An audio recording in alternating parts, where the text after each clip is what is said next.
Hi, I'm David, and our hope for today comes from Psalm 131. Let's read it together. O Lord, my heart is not lifted up. My eyes are not raised too high. I do not occupy myself with things too great and too marvelous for me. But I have calmed and quieted my soul, like a weaned child with its mother. Like a weaned child is my soul within me. O Israel, hope in the Lord, from this time forth and forevermore. That's it. The whole psalm is just those 3 verses. And Charles Spurgeon once said that Psalm 131 is one of the shortest psalms to read, but it's one of the longest psalms to learn. And see, Psalm 131 is a call to reorient ourselves back to God. We're in a time right now of great uncertainty. There's a lot of misinformation in the world. There's ever-changing circumstances. And each day we wait for the COVID-19 updates. What's happening in our country, what's happening in our province, in our communities. There's an underlying sense of fear and self-preservation. There's a new intensity to the level of ambient anxiety that I'm sure many of you are feeling, as am I. There's a sense of deep unrest that I have within myself as I try to find what my new normal looks like. Many of you are sorting out a new work reality.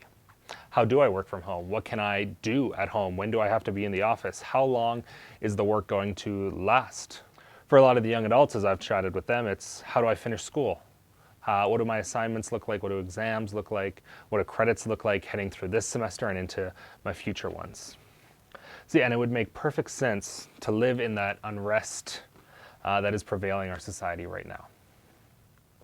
But instead, David, the author of the psalm, chooses to calm and quiet his soul. He describes it like a weaned child who no longer needs his mother's milk, but who is now content with that which used to be indispensable. See, this is a great picture of a mature believer, of someone who chooses to rest in God, to rest in the Lord for their sense of safety and security. David acknowledges that he doesn't need to understand it all. He doesn't need to know what's coming this day. He doesn't need to know what's coming the next day, what circumstances and scenarios are going to arise. He's decided that the ultimate question for him is, where am I going to put my trust? Or who am I going to put my trust in? And David's answer is the Lord.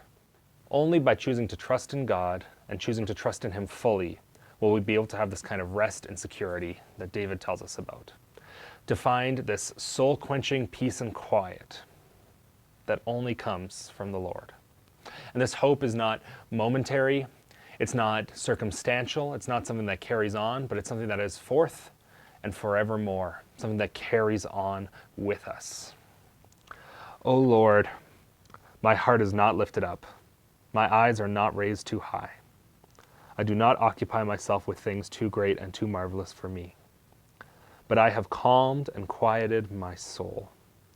Like a weaned child with its mother, like a weaned child is my soul within me. O Israel, hope in the Lord, from this time forth and forevermore. Church family, would you hope in the Lord from now and forevermore? God bless.